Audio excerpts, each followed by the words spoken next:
Hello students, कल अपन ने संयोजकता बंध सिद्धांत के एग्जाम्पल्स देखे। समन्वय संख्या 6 के भी बताए, 4 के भी बताए आपको। और मैंने आपको समन्वय संख्या 4 में 2 simple example, tetra chlorido nickelate second ion NiCl4 2 negative और tetra cyano nickelate second ion, जहाँ पर अपन ने क्लोरिडो को लिया था। क्लोरिडो तो एक दुर्बल लिगेंड है, जबकि साइनाइड एक प्रबल लिगेंड है। ये अपने को वीबीटी ने नहीं बताया, लेकिन जब अपन क्वेश्चन कर रहे हैं तो अपने को पता होना चाहिए कौन सा लिगेंड प्रबल है या कौन सा लिगेंड दुर्बल है। उसके बाद एक एग्जाम्पल और हमारे पास समन्वय संख्या 4 में टेट्रा कार्बोलिन निकल NiCO4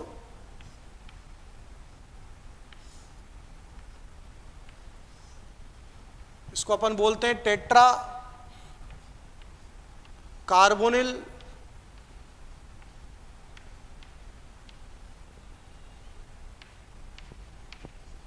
टेट्रा कार्बोनिल निकल 0। निकल पे ऑक्सीकरण संख्या कितनी है स्टूडेंट? 0। ये हमारे पास है टेट्रा कार्बोनिल, CO को क्या बोलते हैं? कार्बोनिल। तो टेट्रा कार्बोनिल निकल 0। निकल का परमाणु क्रमांक कल ही बताया था 28। निकल वापस से वही 3D8 4s2।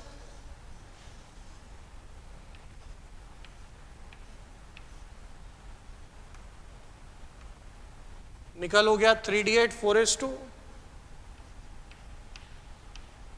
पहले इलेक्ट्रॉन 4s में, तो ये 4s में इलेक्ट्रॉन 4s2। D8 को लिखने का तरीका, पहले सिंगल भरूंगा, हुंड का नियम है 1 2 3 4 और ये 5, फिर 6 7 और 8। ये हो गया निकल 3D8 4s2। 4p खाली पड़ा हुआ है।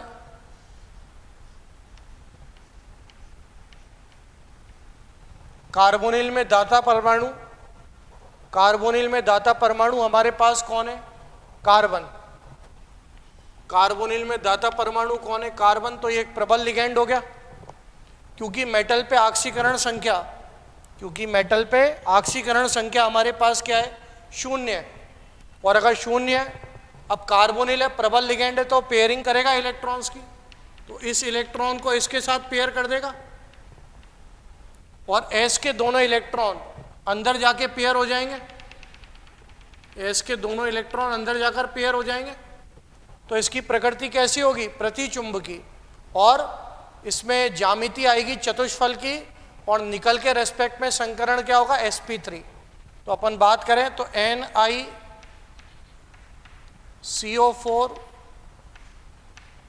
टेट्रा कार्बोनिल निकल, क्योंकि कार्बोनिल प्रबल लिगेंड है और धातु पर ऑक्सीकरण संख्या 0 है।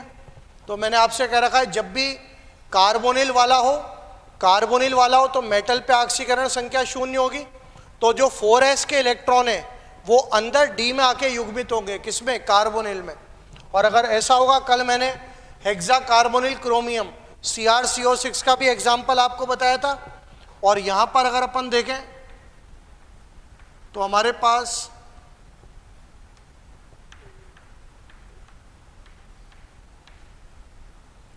D में सभी इलेक्ट्रॉन युग्मित हो गए। D10 हो गया है, क्योंकि D8 तो था ही सही। ये इलेक्ट्रॉन इसके साथ पेयर्ड हो गया और ये दोनों अंदर जाकर पेयर हो गए, तो D10 हो गया। 2 2 4 2 6 2 8 2 10 सभी इलेक्ट्रॉन युग्मित हो गए। 4s में एक कार्बोनिल अपने इलेक्ट्रॉन युग्म आके डालेगा और 4p में 3 कार्बोनिल अपने इलेक्ट्रॉन युग्म आके प्रदान करेंगे।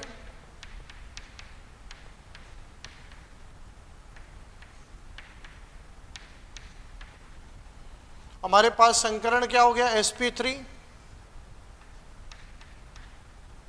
संकरण हो गया sp3 और 4 कार्बोनिल के लिगेंड, 4 कार्बोनिल के लिगेंड निकल के sp3 संकरित कक्षकों में अपने इलेक्ट्रॉन युग्म प्रदान करेंगे। और जब करेंगे तो निकल के सापेक्ष में संकरण हो गया sp3।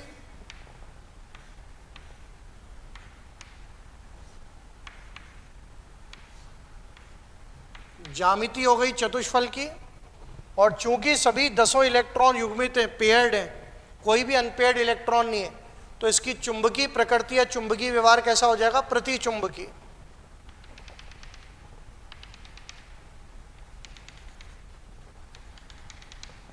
तो हमारे पास संकरण हो गया sp3,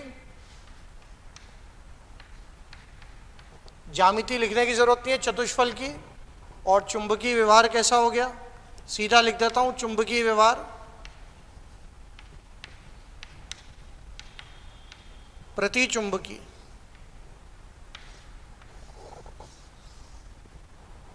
क्लियर है स्टूडेंट्स? तो ये हमारे पास टेट्रा कार्बोनिल निकल हो गया, ये जेई में आ चुका है कि इसकी हमारे पास चुंबकीय प्रकृति कैसी होगी?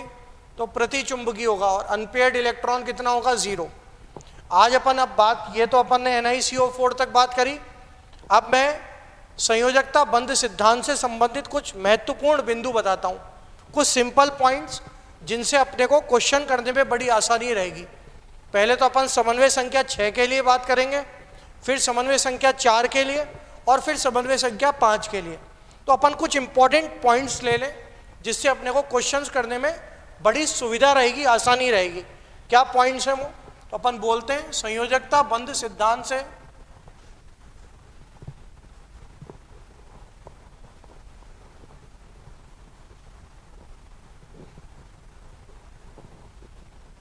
संयोजकता बंध सिद्धांत से संबंधित महत्वपूर्ण बिंदु। संयोजकता बंध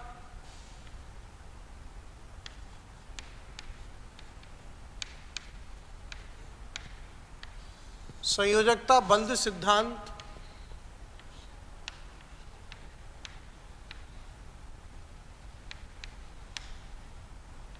संबंधित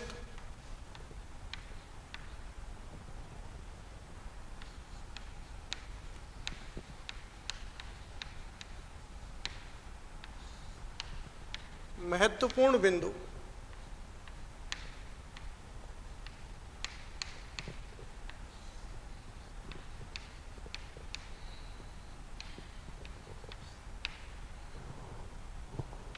संयोजकता बंध सिद्धांत से संबंधित महत्वपूर्ण बिंदु। स्टूडेंट्स, पहले अपन बात करते हैं किसके लिए? उन कॉम्प्लेक्सेस में जिनमें समन्वय संख्या 6 है।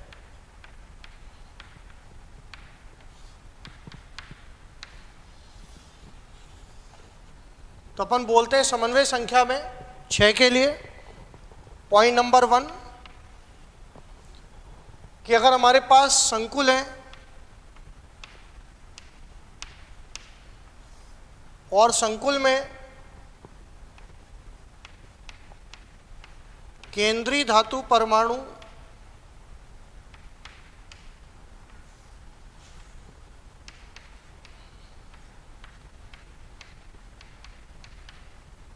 या आयन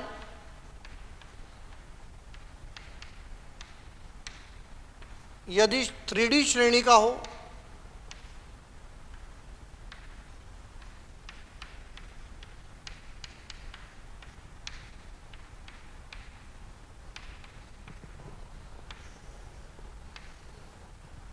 अगर हमारे पास संकुल में केंद्रीय धातु परमाणु आयन किसका हो? 3D श्रेणी का। पहली बात तो 3D श्रेणी का हो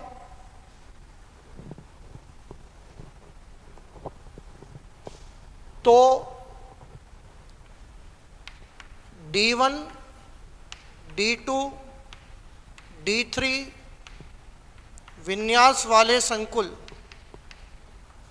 तो D1, D2, D3 अगर मेटल आयन पर विन्यास D1 है, मेटल आयन पर विन्यास D2 है और D3 है, विन्यास वाले संकुल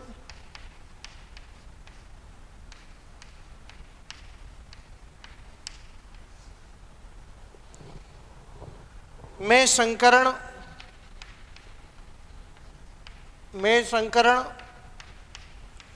D2sp3 होगा।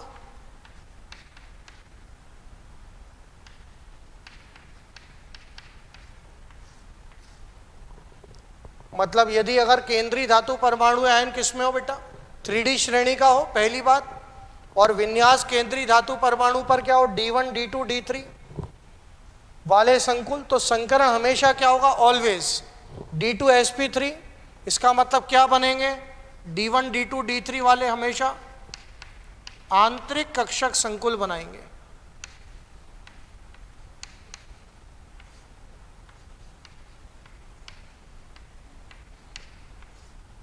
आंतरिक कक्षक संकुल बनाएंगे तथा चुंबकीय आघूर्ण का मान तथा चुंबकीय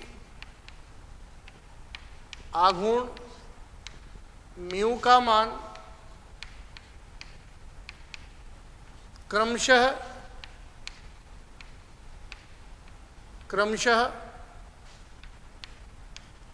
√3, √8 तथा √15 होगा।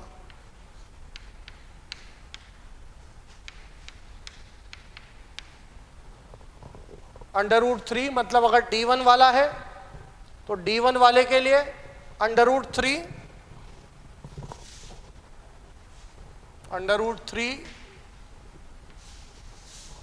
D2 वाले के लिए √8 और D3 के लिए √15। लिगेंड की प्रकृति ये अपन देख रहे हैं, ये अपने को VBT ने नहीं बताया लेकिन अपन जानते हैं लिगेंड की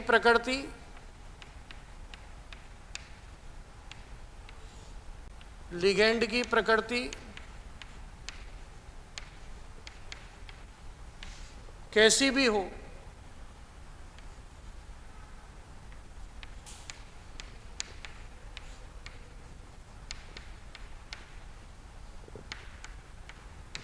मतलब लिगेंड से कोई मतलब नहीं है, लिगेंड कुछ भी हो, चाहे वीक हो चाहे स्ट्रांग हो। ये बात लिगेंडों की बात VBT ने नहीं बताई, ये मैंने आपको आगे की बात बताई है ताकि अपन क्वेश्चन करने में सुविधा दे सकें, क्योंकि वैलेंस बॉन्ड थ्योरी केवल चुंबकीय आघूर्ण ज्ञात करती है और संकरण बताती है, वो दुर्बल और प्रबल लिगेंडों के बारे में कोई बात नहीं करती, वह प्रबल और दुर्बल लिगेंडों के बारे में कोई बात नहीं करती।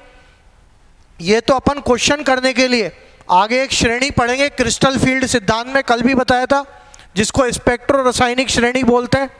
तो उस श्रेणी के अकॉर्डिंग एक सिंपल बात मैंने बताई, बाकी तो आगे पढ़ेंगे, कि जिन लिगेंडों में दाता परमाणु कार्बन तथा नाइट्रोजन हो, जिन लिगेंडों में दाता परमाणु कार्बन तथा नाइट्रोजन हो वे तो प्रबल लिगेंड है, और जिनमें हमारे पास दाता परमाणु कार्बन और नाइट्रोजन के अलावा कोई भी हो, कार्बन और नाइट्रोजन के अलावा कोई भी हो दाता परमाणु, तो वो दुर्बल लिगेंड है, वीक लिगेंड है।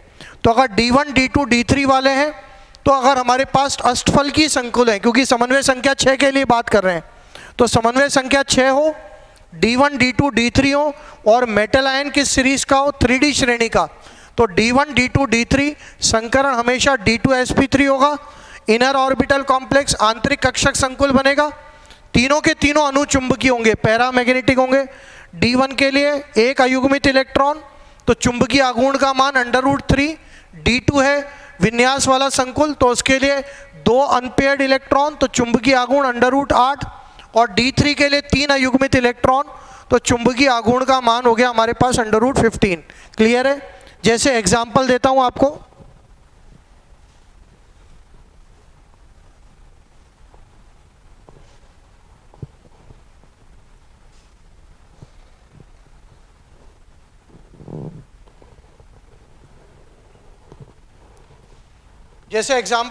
सपोज करो मेरे पास D3 विन्यास है,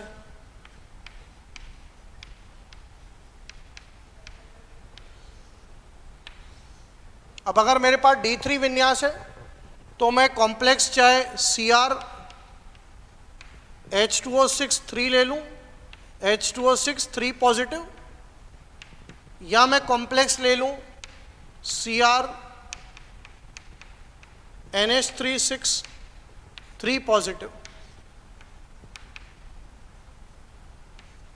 दोनों ही जगह मैं D3 पर खड़ा हूं। इन दोनों कॉम्प्लेक्स में क्रोमियम के रेस्पेक्ट में, इन दोनों कॉम्प्लेक्स में क्रोमियम के रेस्पेक्ट में विन्यास D3 है, D3 विन्यास है। हमारे पास कॉम्प्लेक्स है, D3 विन्यास है दोनों में।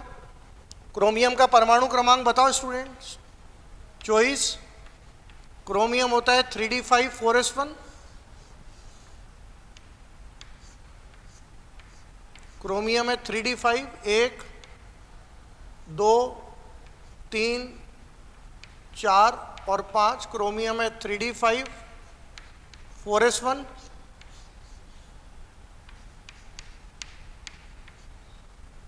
क्लियर है?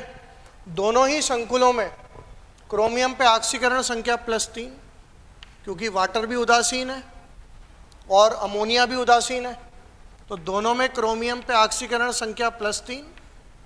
+3 का मतलब 3 निकलेंगे, एक कहाँ से, S से, और 2 D से। तो अगर क्रोमियम +3 है तो हमारे पास ये हो गया 3d3 4s0, 3 निकाल दिए मैंने। 2 तो कहाँ से, एक तो S से, ऑफ कोर्स पहले तो S से निकलेगा, और 2 कहाँ से स्टूडेंट्स, D से, तो 3 इलेक्ट्रॉन निकाल दिए। अब मैं जानता हूँ वाटर तो क्या है, वाटर में दाता परमाणु ऑक्सीजन है, मतलब वाटर तो दुर्बल लिगेंड है, और अमोनिया अगर अपन देखें तो प्रबल है। ये अपने को वीबीटी ने नहीं बताया, अपन ने आगे वाली बात को क्वेश्चन करने के लिए पहले से ही समझ लिया। अब अगर अपन देखें तो हमारे पास दोनों ही कॉम्प्लेक्सेस में, चाहे ये वाला कॉम्प्लेक्स हो, इसमें भी संकरण क्या होगा, D2sp3। क्या बनेगा, आंतरिक कक्षक संकुल, इंग्लिश में लिख दूं inner orbital complex, inner orbital complex, आंतरिक कक्षक संकुल। और चुंबकीय व्यवहार कैसा होगा, अनुचुंबकी। अयुग्मित इलेक्ट्रॉनों की संख्या 3 और चुंबकीय आघूर्ण का मान होगा √15 बोहर मैग्नेटॉन। चाहे ये वाला कॉम्प्लेक्स ले लूं, चाहे ये वाला कॉम्प्लेक्स ले लूं, इसमें भी संकरण D2sp3 क्या बनेगा, इनर ऑर्बिटल कॉम्प्लेक्स, आंतरिक कक्षक संकुल। कैसी होगी चुंबकीय व्यवहार, अनुचुंबकीय, 3 अयुग्मित इलेक्ट्रॉन, और चुंबकीय आघूर्ण म्यू का मान कितना हो गया, √15 बोहर मैग्नेटॉन में। दोनों के लिए सेम बात है। क्यों बात है, क्योंकि अगर अपन देखें तो बेसिकली जब एक अष्टफलक बनेगा, तो अष्टफलक बनेगा तो बेटा लिगेंड हमेशा अलोंग दी एक्सिस आते हैं, और अगर लिगेंड हमेशा अलोंग दी एक्सिस आते हैं, जब भी एक ऑक्टाहेड्रल बनेगा, जब भी एक ऑक्टाहेड्रल बनेगा, इसको मिटा रहा हूं मैं क्रोमियम वाले विन्यास को, जब भी एक ऑक्टाहेड्रल बनेगा, मेरे पास सपोज करो कोई एक ऑक्टाहेड्रल है, अष्टफलक है, जिसमें मेटल से 6 लिगेंड अटैच है,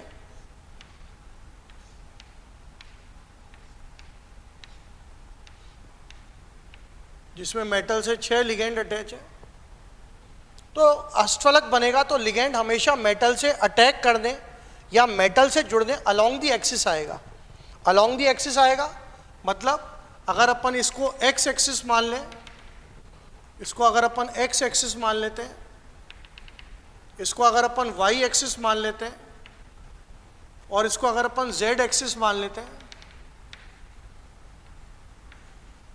एक्स वाई जेड, ये एक्सिस हो गई, तो लिगेंड जब भी एक ऑक्टाहेड्रल बनेगा, तो लिगेंड जब भी मेटल से अप्रोच करने आएगा, मेटल से जुड़ने आएगा, तो it approaches always along the axis, वो हमेशा एक्सिस के अलोंग मेटल से जुड़ने आएगा।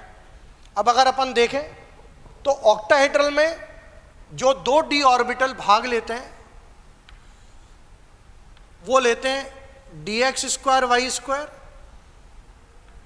ये भी एक्सियल ऑर्बिटल है, इसको x मान लूँ, इसको y मान लूँ, तो ये हो गया dx² y², और एक हो गया dz²। इन दोनों को अपन क्या बोलते हैं? Axial D orbitals. Axial D orbitals Hindi में अक्षीय डी कक्षक, क्योंकि इनमें जो मेटल के ऑर्बिटल्स हैं वो अलोंग दी एक्सिस है। मेटल के जो ऑर्बिटल्स हैं वो अलोंग दी एक्सिस है। तो जब हमारे पास संकरण या तो D2sp3 हो या sp3d2 हो, या तो संकरण हमारे पास क्या हो, या तो हमारे पास संकरण हो sp3d2 या D2sp3।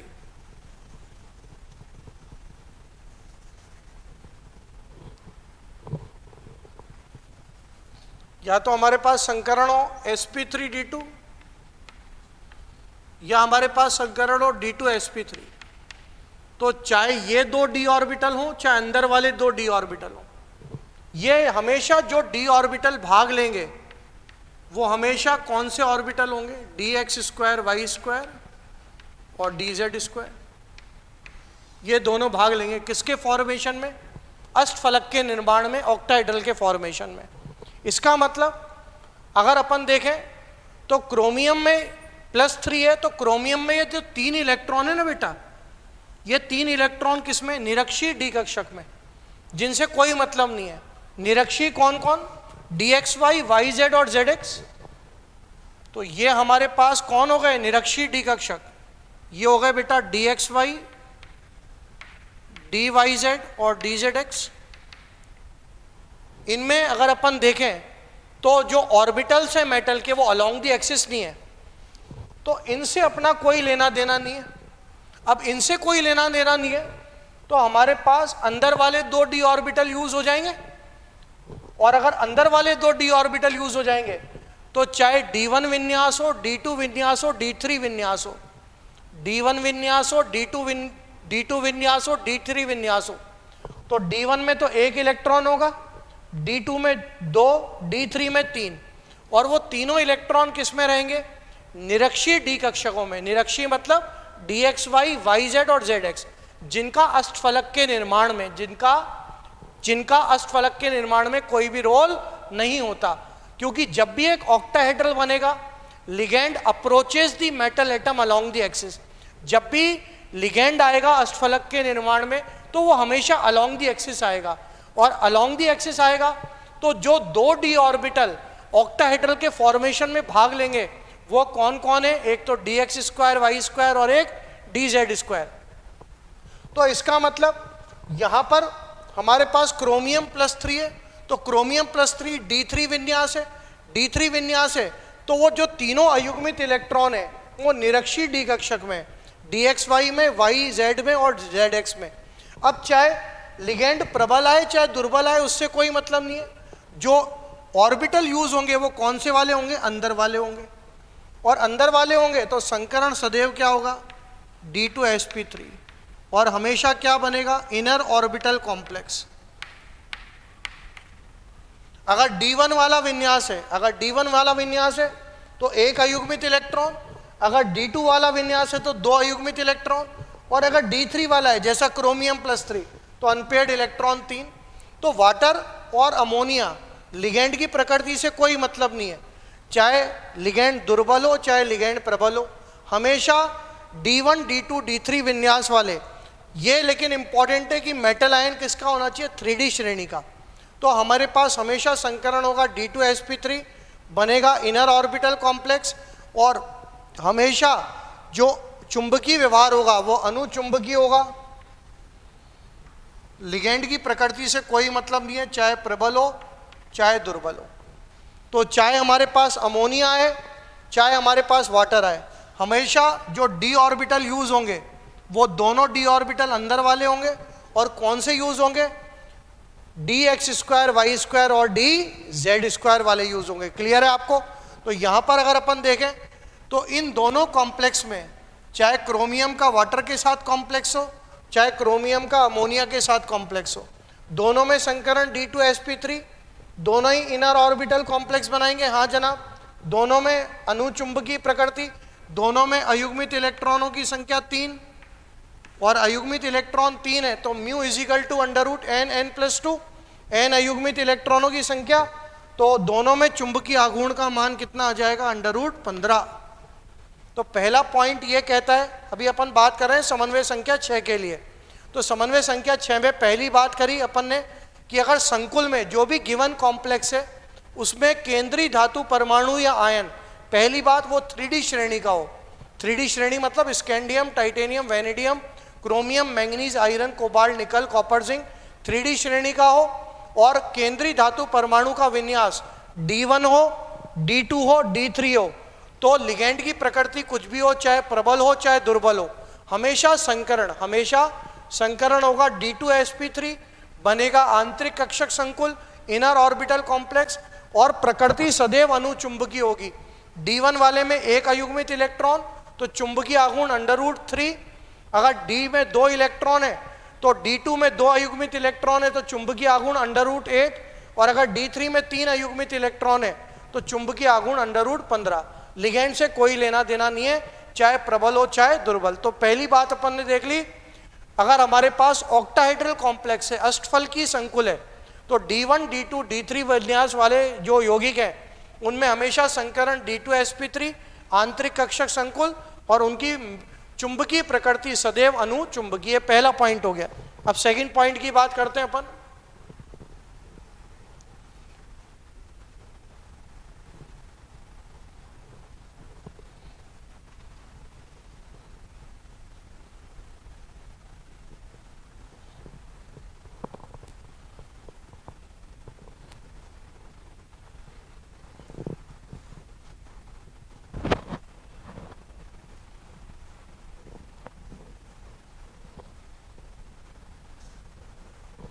सेकंड पॉइंट की बात करते हैं स्टूडेंट्स। अब अपन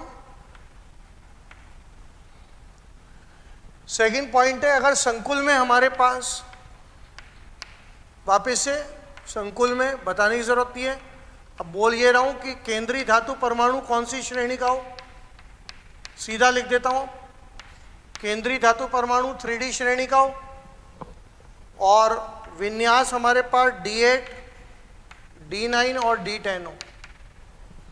D8, D9, D10 हो। तो D8, D9, D10 के लिए हमारे पास संकरण sp3d2 क्या बनेगा, बाह्यतम कक्षक संकुल, बाह्यतम कक्षक संकुल इंग्लिश में क्या बोलते हैं, इंग्लिश में बोलते हैं outer orbital complex, outer orbital complex या OOC। इंग्लिश में भी लिख दिया मैंने, आउटर ऑर्बिटल कॉम्प्लेक्स को बोलते हैं OOC, जैसे इनर ऑर्बिटल कॉम्प्लेक्स। संकरण सदैव sp3d2 और हमारे पास बाह्यतम कक्षक संकुल। अगर D8 और D9 वाला है तो D8 में चुंबकीय आघूर्ण का मान √8, D9 के लिए चुंबकीय आघूर्ण का मान √3 और D10 के लिए 0। मतलब D10 वाला कैसा हो जाएगा, प्रति चुंबकीय हो जाएगा। D8 कैसा हो जाएगा, प्रति चुंबकीय। ये म्यू की वैल्यू है, अभी बता रहा हूं। तो संकरण सदैव sp3d2 होगा। लिगेंड की प्रकृति कैसी भी हो, चाहे लिगेंड प्रबल हो चाहे लिगेंड दुर्बल हो, उससे कोई मतलब नहीं है। संकरण सदैव sp3d2 बाह्यतम कक्षक संकुल, इंग्लिश में आउटर ऑर्बिटल कॉम्प्लेक्स बोलते हैं। अगर D8 वाला है तो D8 में अयुग्मित इलेक्ट्रॉनों की संख्या, D8 में अयुग्मित इलेक्ट्रॉनों की संख्या 2 होगी। अभी एग्जाम्पल से बता रहा हूं। तो चुंबकीय आघूर्ण D8 के लिए होगा √8, D9 में एक अयुग्मित इलेक्ट्रॉन होगा, और अगर एक अयुग्मित इलेक्ट्रॉन होगा तो चुंबकीय आघूर्ण का मान √3, और D10 में अयुग्मित इलेक्ट्रॉन 0 होगा तो चुंबकीय आघूर्ण का मान कितना हो गया, 0। एग्जाम्पल देखते हैं अपन D8, D9, D10। तो D8, D9, D10 लिगेंड को देखना ही नहीं है आपको, चाहे लिगेंड प्रबल हो चाहे लिगेंड दुर्बल हो। संकरण सदैव sp3d2 बाह्यतम कक्षक संकुल बनाएंगे, और D8, D9 वाले तो अनुचुंबकीय होंगे। D8 में 2 अयुग्मित इलेक्ट्रॉन, D9 में 1 और D10 प्रति चुंबकीय होगा, उसमें अयुग्मित इलेक्ट्रॉन 0। एग्जाम्पल देखते हैं अपन।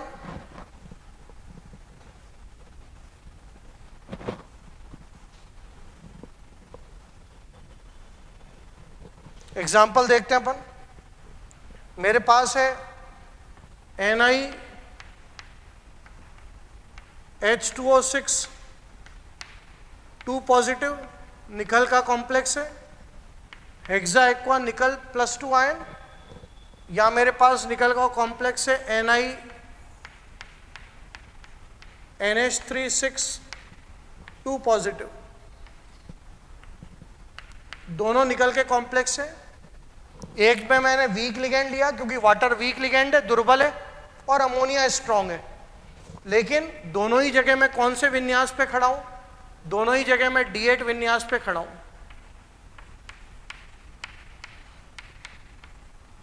निकल +2 का मतलब 3D8 4s2, तो 2s से निकालूंगा तो 3D8 D8 पर आ जाऊंगा, यहां पर भी मैं D8 विन्यास पर खड़ा हूं।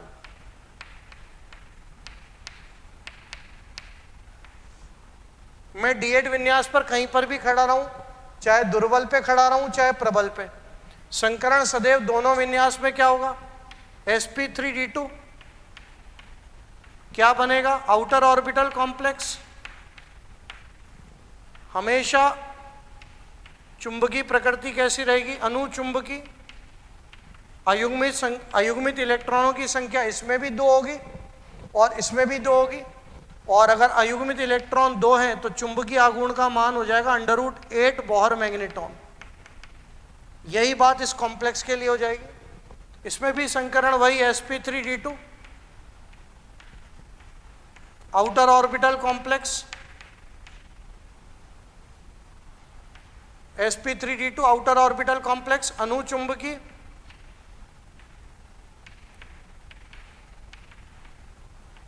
और चुंबकीय आघूर्ण म्यू का मान √8 बोहर मैग्नेटॉन। क्लियर है? अब अगर अपन देखें तो निकल हमारे पास क्या है? निकल हमारे पास है 3D8 4s2, तो निकल की बात करें तो निकल हो गया 3D8 4s2,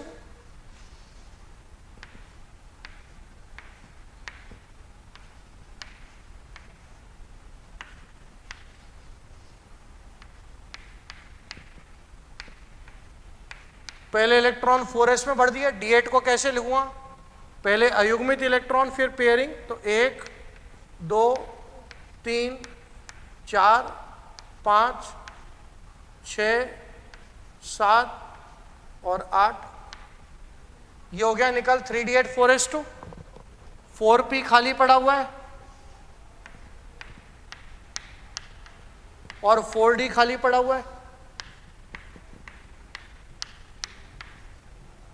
अब अगर अपन देखें तो निकल +2 का मतलब 2 इलेक्ट्रॉन s से निकाल दूं, तो जब 2 इलेक्ट्रॉन s से निकाल दूंगा तो विन्यास हो गया निकल +2 आयन का 3D8 4s0, ये हो गया 3D8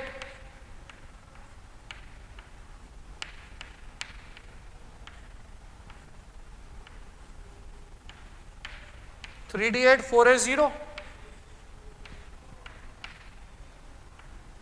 4p खाली है, 4d खाली है। अब देखें अपन तो हमारे पास अंदर वाले जो 2 अक्षीय d ऑर्बिटल हैं, dx2 y2 और dz2, इन दोनों में एक एक इलेक्ट्रॉन मौजूद है। अब एक एक इलेक्ट्रॉन अगर दोनों में मौजूद है तो अंदर वाले d ऑर्बिटल तो यूज हो नहीं सकते संकरण में। अगर एक इलेक्ट्रॉन अपन इसको इसके साथ पेयर भी कर दें तो क्या संकरण कभी dsp3d हो सकता है क्या? ऐसा अपन ने सपोज करो इस इलेक्ट्रॉन को इसके साथ पेयर भी कर दिया स्ट्रॉन्ग लिगेंड की प्रेजेंस में, प्रबल लिगेंड की प्रेजेंस में, तो ये इसके साथ चल गया, तो एक ही तो d इसका खाली रहा, एक d बाहर वाला यूज होगा। तो क्या कभी ये वाला संकरण पॉसिबल है क्या? कभी नहीं होगा। dsp3d संकरण पॉसिबल ही नहीं है, क्योंकि अंदर वाले d और बाहर वाले d में एनर्जी का बहुत ज्यादा डिफरेंस होता है। अपन जानते हैं संकरण में वही ऑर्बिटल भाग लेते हैं जिनकी ऊर्जा लगभग सेम हो, तो या तो अंदर वाले 2 अक्षीय d ऑर्बिटल यूज होंगे या बाहर वाले 2 अक्षीय d ऑर्बिटल यूज होंगे। dx स्क्वायर वाई स्क्वायर और dz स्क्वायर। अब अंदर वाले जो dx स्क्वायर वाई स्क्वायर और dz स्क्वायर है उनमें तो एक एक इलेक्ट्रॉन है। इसका मतलब जो अंदर वाले अक्षीय d ऑर्बिटल है dx स्क्वायर वाई स्क्वायर और dz स्क्वायर, वो तो संकरण में इन्वॉल्व नहीं होंगे। तो कौन इन्वॉल्व होगा? तो बाहर वाले। और अगर बाहर वाले होंगे तो आप मेरे को बताओ संकरण क्या हो जाएगा? sp3d2। लिगेंड अपने इलेक्ट्रॉन किस में डालेंगे?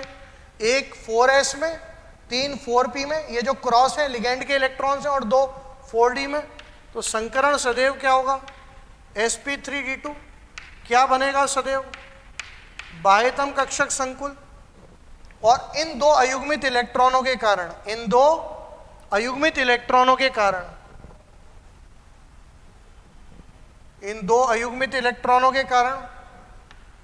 जो ये दो अयुग्मित इलेक्ट्रॉन हैं ये एज इट इज मौजूद रहेंगे। तो इन दोनों अयुग्मित इलेक्ट्रॉन के कारण अनुचुंबकीय रहेगा, चाहे लिगेंड की प्रकृति दुर्बल हो चाहे प्रबल। और चुंबकीय आघूर्ण का मान दोनों में कितना आ जाएगा? √8। ऐसे अगर अपन D9 की बात करेंगे तो कॉपर +2 होता है, 3d9 4s0, कॉपर होता है 3d10 4s1। तो कॉपर अगर +2 में तो 3d9 हो गया, D9 हो गया। तो एक इलेक्ट्रॉन पेयर्ड है, और एक इलेक्ट्रॉन पेयर्ड है तो एक में एक इलेक्ट्रॉन। वापस से संकरण वही sp3d2, और D9 में एक अयुग्मित इलेक्ट्रॉन होगा तो अनुचुंबकीय, और चुंबकीय आघूर्ण √3। और अगर जिंक +2 है तो जिंक अगर मैं वाटर के साथ लूँ चाहे अमोनिया के साथ, जिंक +2 का मतलब 3d10। और जब 3d10 हो गया तो अंदर वाले पूरे भर गए, d10 हो गया। तो जिंक +2 के जितने भी अष्टफलकीय संकुल हैं वो सदैव प्रतिचुंबकीय होंगे, लिगेंड की प्रकृति चाहे दुर्बल हो, लिगेंड की प्रकृति चाहे प्रबल हो। तो ये हमारे पास निकल +2 के समस्त अष्टफलकीय यौगिक, अपन एक बात कह सकते हैं, निकल +2 के समस्त अष्टफलकीय यौगिक सदैव बाह्यतम कक्षक संकुल बनाएंगे। उनमें संकरण sp3d2 होगा तथा उनकी प्रकृति सदैव अनुचुंबकीय होगी। हैविंग 2 अनपेयर्ड इलेक्ट्रॉन्स, मतलब अयुग्मित इलेक्ट्रॉनों की संख्या 2, लिगेंड की प्रकृति चाहे प्रबल हो चाहे लिगेंड की प्रकृति दुर्बल हो। अब अपन बात करते हैं स्टूडेंट्स D4 से D7 के लिए। स्टूडेंट्स ये अपन ने बात कर ली D1 D2 D3 D8 D9 D10 संकुलों की। अष्टफलक के लिए अपन बात कर रहे हैं क्योंकि समन्वय संख्या 6 की बात कर रहे हैं। तो D1 D2 D3 हमेशा संकरण D2 sp3, आंतरिक कक्षक संकुल सदैव अनुचुंबकीय, लिगेंड की प्रकृति चाहे दुर्बल हो चाहे प्रबल, उससे अपने को कोई लेना देना नहीं है। अगर D8 D9 D10 है तो संकरण sp3d2 बाह्यतम कक्षक संकुल, D8 और D9 वाले अनुचुंबकीय और D10 वाला हमेशा प्रतिचुंबकीय। अब अपन बात करते हैं D4 से D7 तक के लिए।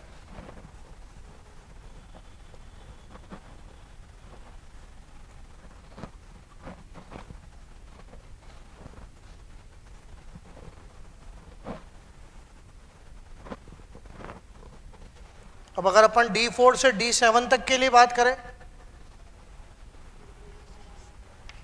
तो D4 से D7 विन्यास, वापिस कॉमन बात क्या है? कॉमन बात वापिस वही, जो केंद्रीय धातु परमाणु है वो 3D श्रेणी का है, केंद्रीय धातु परमाणु 3D श्रेणी का, ये बात क्लियर है। अब D4 से D7 तक अगर लिगेंड की प्रकृति दुर्बल है, दुर्बल लिगेंड है, तो हमारे पास संकरण होगा sp3d2।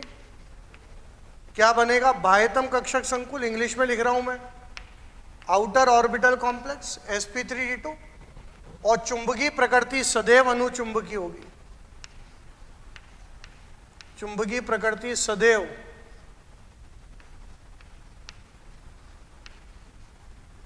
अनुचुंबकीय, सदैव अनुचुंबकीय। लेकिन अगर प्रबल लिगेंड है,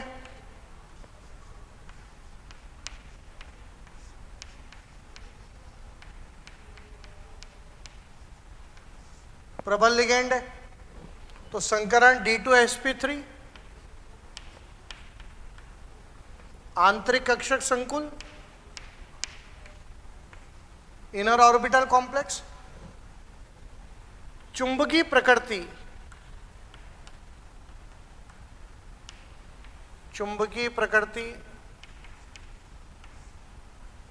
D6 के लिए तो प्रतिचुंबकी, D6 के लिए तो प्रतिचुंबकी, जबकि D4, D5, D7 विन्यास के लिए, D4, D5 और D7 विन्यास के लिए अनुचुंबकीय, जिसमें D7 वाले में अगर समन्वय संख्या 6 हो तो एक कंडीशन आती है ट्रांसफरेंस ऑफ इलेक्ट्रॉन। कल बताया था आपको, इलेक्ट्रॉन का स्थानांतरण 3D से 4D में चल जाता है, इलेक्ट्रॉन 3D से 4D में चल जाता है, तो उसमें 4D में एक अयुग्मित इलेक्ट्रॉन के कारण हमारे पास जो चुंबकीय व्यवहार होगा वो कैसा होगा, अनुचुंबकी। तो ये अपन ने बात कर ली कि अगर D4 से D7 तक है,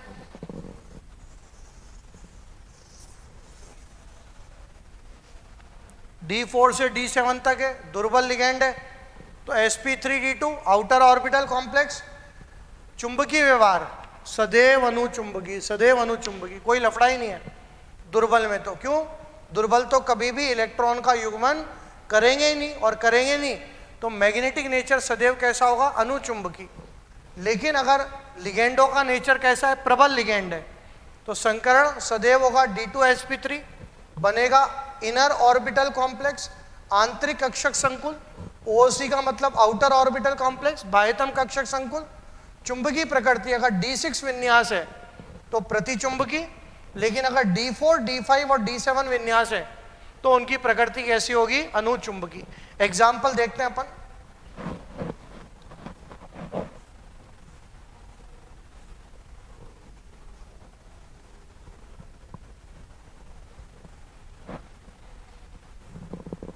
दुर्बल वालों की तरफ तो मैं जा ही नहीं रहा, क्योंकि दुर्बल से तो कोई मतलब ही नहीं, वो तो सदैव sp3d2 और आउटर ऑर्बिटल कॉम्प्लेक्स और मैग्नेटिक नेचर हमेशा अनुचुंबकी। तो वो तो D4 से D7 तक हो, अगर लिगेंड दुर्बल है तो उसमें तो कोई दिक्कत ही नहीं है। अब मैं बात कर रहा हूं D4 से D7 विन्यास की,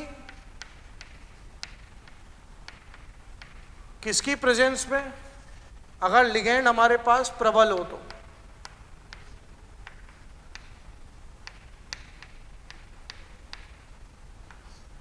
अगर स्ट्रॉन्ग लिगेंड हो तो उसकी प्रेजेंस में। तो पहला एग्जांपल ले रहा हूं मैं D4 विन्यास वाला।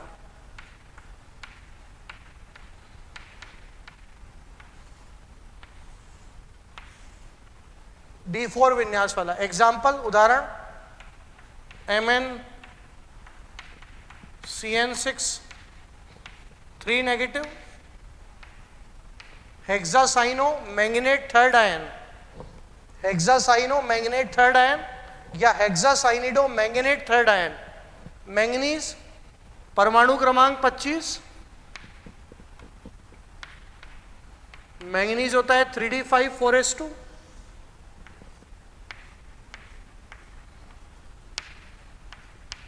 मैंगनीज होता है 3d5 4s2। पहले दो इलेक्ट्रॉन 4s में डाले तो ये तो 4s2 हो गया, 3d5 एक अनपेड इलेक्ट्रॉन पांचों में, तो 1 2 3 4 और ये 5, 3d5 4s2, 4p खाली पड़ा हुआ है और 4d भी खाली पड़ा हुआ है।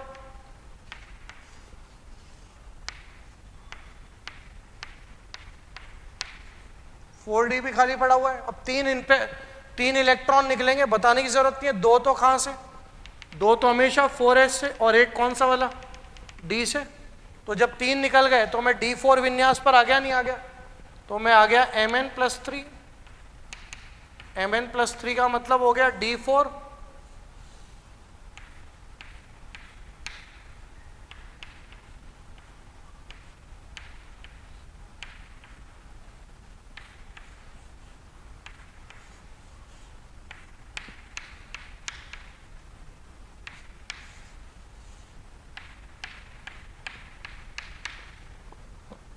अब D4 में अगर अपन देखें तो अपने पास एक जो इलेक्ट्रॉन है वो अक्षीय डी कक्षक में, ये तो तीनों निरक्षीय वाले, इनसे तो कोई मतलब ही नहीं है। dxy, dyz और dzx, इनसे कोई मतलब नहीं है। अब जो एक अयुग्मित इलेक्ट्रॉन है किसमें, अक्षीय डी ऑर्बिटल में, चाहे तो ये dx स्क्वायर वाई स्क्वायर में मान लो, चाहे dz स्क्वायर में, ये इलेक्ट्रॉन d2sp3 संकरण में रोड़ा अटकाएगा, क्योंकि अंदर वाले अपने दोनों डी कक्षक अक्षीय यूज करने। तो साइनाइड अगर प्रबल लिगेंड है तो वो क्या करेगा, इस इलेक्ट्रॉन को निरक्षीय डी कक्षकों के इलेक्ट्रॉन के साथ पेयर कर देगा। तो ये इलेक्ट्रॉन जो अक्षीय डी ऑर्बिटल में था, साइनाइड प्रबल लिगेंड है, तो उसको निरक्षीय डी कक्षकों के साथ पेयर कर देगा, और पेयर कर देगा तो जब ये कॉम्प्लेक्स बनेगा MnCN6 3 नेगेटिव, तो अपन देखें तो ये इलेक्ट्रॉन अंदर आके पेयर हो गया नॉन एक्सियल डी ऑर्बिटल, निरक्षीय डी ऑर्बिटल के साथ। अब ये अक्षीय डी ऑर्बिटल खाली हो गया, अंदर वाले दोनों अक्षीय डी ऑर्बिटल खाली हो गए, dx स्क्वायर वाई स्क्वायर और dz स्क्वायर खाली हो गए। तो अब ये दोनों d2sp3 संकरण में भाग लेंगे, बाहर वाले 4d से कोई मतलब नहीं है। तो हमारे पास संकरण क्या हो जाएगा, d2sp3 क्या बनेगा, इनर ऑर्बिटल कॉम्प्लेक्स, आंतरिक कक्षक संकुल। और इन दो अयुग्मित इलेक्ट्रॉनों के कारण, इन दो अयुग्मित इलेक्ट्रॉनों के कारण इसका चुंबकीय व्यवहार कैसा होगा, अनुचुंबकीय। तो D4 वाला बताया था मैंने कैसा होगा, अनुचुंबकीय। तो संकरण प्रबल लिगेंड है तो बताने की जरूरत नहीं है। D4 से D7 में, D4 से D7 में जाओगे तो संकरण तो सदैव ही क्या होगा बेटा, ऑलवेज D2sp3। तो संकरण वही D2sp3 क्या बना, इनर ऑर्बिटल कॉम्प्लेक्स, आंतरिक कक्षक संकुल। ज्योमेट्री तो वही वर्ग द्विपिरामिडीय अष्टफल की। अब चुंबकीय व्यवहार,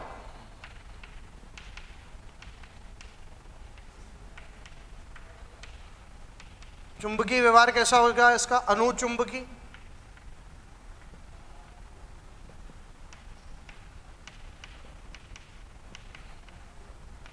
और इसमें कितने अयुग्मित इलेक्ट्रॉन है, दो, और दो अयुग्मित इलेक्ट्रॉन है, तो चुंबकीय आघूर्ण का मान हो गया √8 बोहर मैग्नेटॉन। ये अपनी बात हो गई किसके लिए, D4 विन्यास के लिए, किसकी उपस्थिति में, ऑफ कोर्स प्रबल लिगेंड। अब अपन बात करते हैं D5 विन्यास, किसकी उपस्थिति में, प्रबल लिगेंड की उपस्थिति में। तो ये तो मैंने पहला एग्जांपल दिया, D4 in presence of strong ligand. अब अपन D5 की बात करते हैं।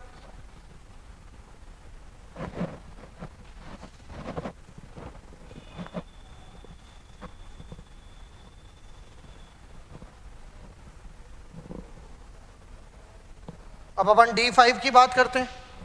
अगर अपन D5 की बात करते हैं, किसकी प्रेजेंस में, प्रबल लिगेंड की उपस्थिति में।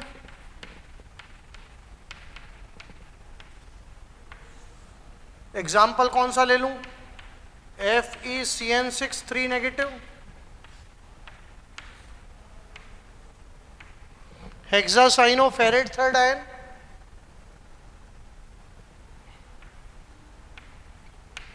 हेक्सासाइनोफेरेट थर्ड आयन ये ले लूं।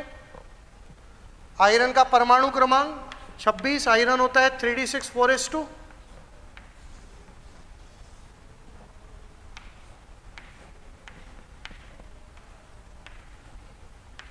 Iron 3d6 4s2।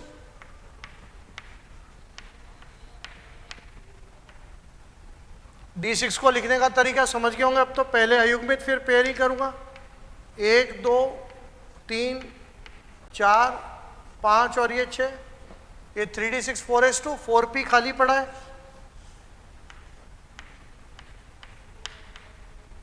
और 4d खाली पड़ा है। ऑक्सीकरण संख्या कॉम्प्लेक्स में आयरन पे कितनी है, +3, कितने निकालूंगा, 3, 2 हमेशा S से, और एक ये पेयर्ड वाला बता रखा है आपको, तो अनपेयर्ड इलेक्ट्रॉनों की संख्या Fe+3 में 5, Fe+3 में अनपेयर्ड इलेक्ट्रॉन 5,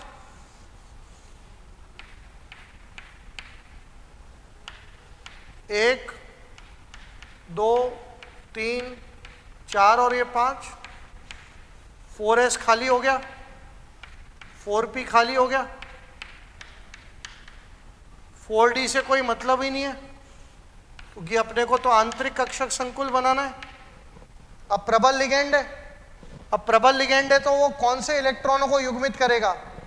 जो इलेक्ट्रॉन अक्षीय डी कक्षक में, ये तीनों इलेक्ट्रॉन से कोई मतलब नहीं है, ये तीनों इलेक्ट्रॉन dxy, yz और zx में, तो ये दोनों ऑर्बिटल एक x² y² और एक dz² में, तो एक इलेक्ट्रॉन को इसके साथ युग्मित कर देगा, एक इलेक्ट्रॉन को इसके साथ युग्मित कर देगा।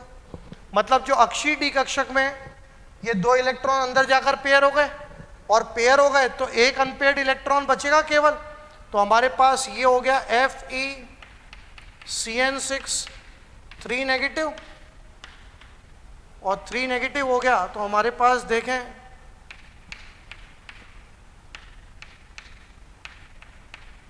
तो हमारे पास एक अनपेयर्ड इलेक्ट्रॉन रहेगा और बाकी संकरण हो जाएगा D2sp3,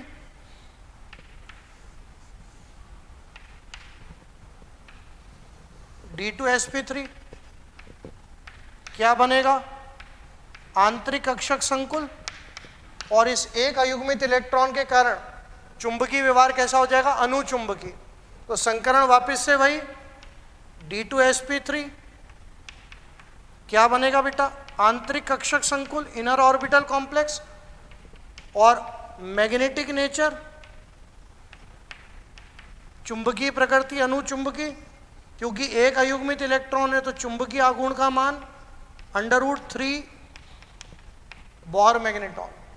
क्लियर है? ये D5 विन्यास की बात करी किसकी उपस्थिति में? प्रबल लिगेंड। अब अगर अपन D6 की बात करते हैं तो D6 का एग्जाम्पल देखते हैं, तो D5 का हो गया D6 विन्यास प्रबल लिगेंड की उपस्थिति में।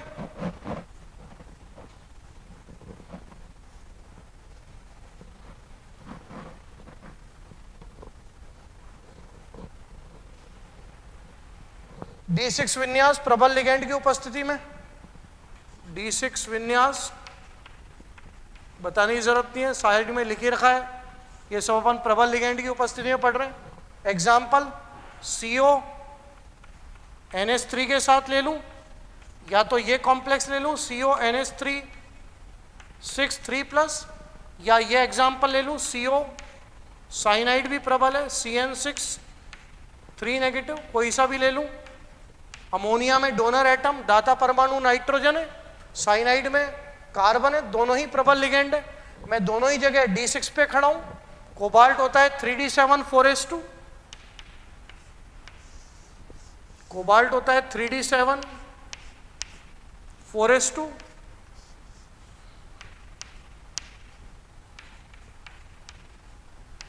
D7 को लिखने का तरीका 1 2 3 4 5 6 और 7, ये हो गया 3d7 4s2।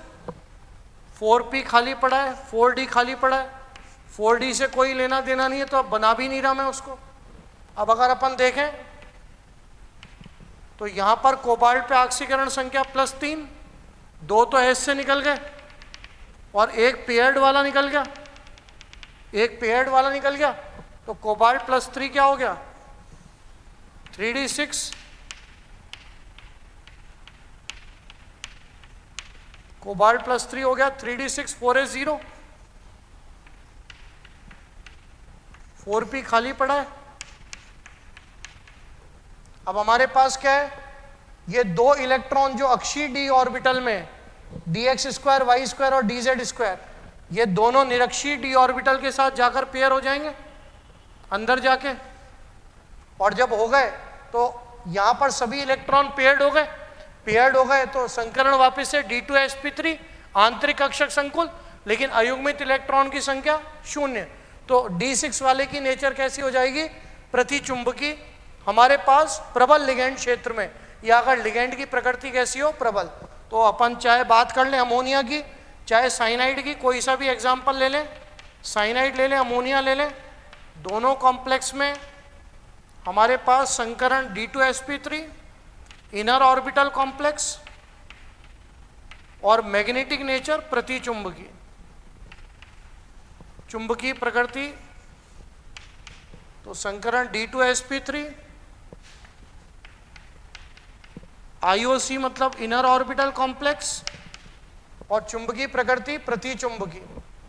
चाहे यहां पर देख लें इसमें चाहे इसमें, एक ही बात है, दोनों कॉम्प्लेक्स है। तो हमारे पास संकरण वापस वही D2sp3, इनर ऑर्बिटल कॉम्प्लेक्स और चुंबकीय प्रकृति कैसी, प्रति चुंबकीय। ये D6 की बात हो गई। अब अपन D7 की बात करते हैं। D7 कल बताया था मैंने आपको, जिसमें एक इंपॉर्टेंट परिघटना होती है जिसको क्या बोलते हैं, ट्रांसफेरेंस ऑफ इलेक्ट्रॉन, हिंदी में बोलते हैं इलेक्ट्रॉन का स्थानांतरण, जिसके कारण जो मैग्नेटिक नेचर रहता है वो कैसा होता है, चुंबकीय व्यवहार अनुचुंबकीय रहता है। तो अगर अपन देखें तो हमारे पास अब D7 विन्यास की बात करते हैं। D7 विन्यास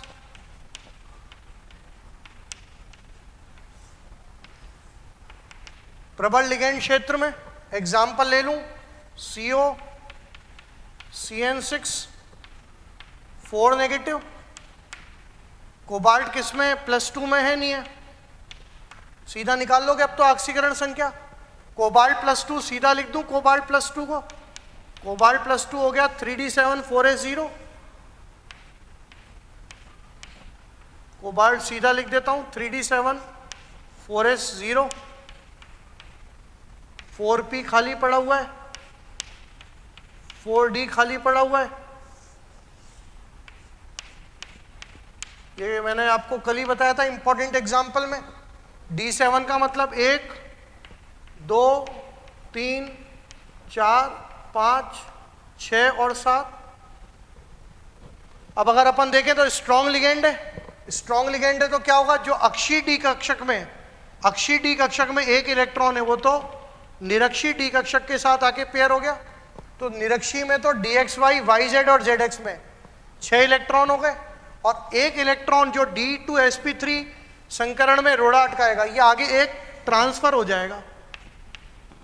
इसको अपन ट्रांसफरेंस ऑफ इलेक्ट्रॉन, हिंदी में इलेक्ट्रॉन का स्थानांतरण कहते हैं।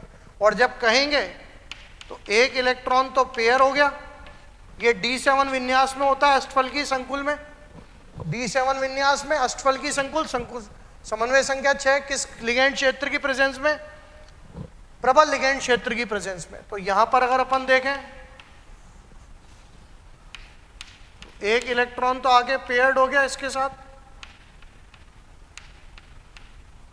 एक तो पेयर हो गया इसके साथ, ये वाला आगे एक्साइट हो गया, संकरण हो गया D2sp3, और एक इलेक्ट्रॉन जो 4d में प्रेजेंट होगा जो आगे चला गया, तो इस एक अयुग्मित इलेक्ट्रॉन के कारण चुंबकीय व्यवहार कैसा हो जाएगा, अनुचुंबकीय। इंपॉर्टेंट है स्टूडेंट्स, ये इंपॉर्टेंट है। तो संकरण D2sp3 इनर ऑर्बिटल कॉम्प्लेक्स, और due to transference of electron, क्या बोलते हैं इसको अपन, due to transference of electron, transference of electron Hindi में बताई थी आपको, इलेक्ट्रॉन का स्थानांतरण। इलेक्ट्रॉन ट्रांसफर हो गया 3D से 4D में, 3D से कहाँ चला गया, 3D से इलेक्ट्रॉन चला गया 4D में, और 4D में चला गया तो इसके कारण इसकी जो प्रकृति होती है चुंबकीय व्यवहार वो कैसा होगा बेटा, अनुचुंबकीय। इस बात को ध्यान रखना, ये कल भी मैंने आपको इम्पोर्टेंट एग्जाम्पल में बताया था। तो आज अपन ने बात करी समन्वय संख्या 6 की, दुर्बल लिगेंड और प्रबल लिगेंड। अपन बात करेंगे D4 से D7 तक, और D1 D2 D3 D8 D9 D10 वो लिगेंड की नेचर पर डिपेंड नहीं करते। D1 D2 D3 चाहे लिगेंड दुर्बल हो चाहे लिगेंड प्रबल, सदैव संकरण D2sp3 आंतरिक कक्षक संकुल, उनकी चुंबकीय प्रकृति सदैव अनुचुंबकीय। D8 D9 D10 सदैव sp3d2 बाह्यतम कक्षक संकुल, D8 और D9 वाले अनुचुंबकी, D10 वाला प्रतिचुंबकी, और D4 से D7 तक अगर लिगैंड दुर्बल है तो sp3d2 बाह्यतम कक्षक संकुल और मैग्नेटिक नेचर चुंबकीय व्यवहार सदैव अनुचुंबकी, और अगर प्रबल लिगैंड क्षेत्र है तो संकरण सदैव D2sp3 आंतरिक कक्षक संकुल D6 वाला प्रतिचुंबकी, बाकी D4, D5, D7 वाले अनुचुंबकी। D7 में ट्रांसफरेंस ऑफ इलेक्ट्रॉन के कारण उसका चुंबकीय व्यवहार कैसा होगा, अनुचुंबकी। यह अपन ने अभी समन्वय संख्या 6 के लिए बात करी। अब अगले लेक्चर पे समन्वय संख्या 4 और 5 के लिए बात करूंगा। तो आज अपन VBT की एप्लीकेशन यहीं तक ही कर रहे हैं। Thank you students.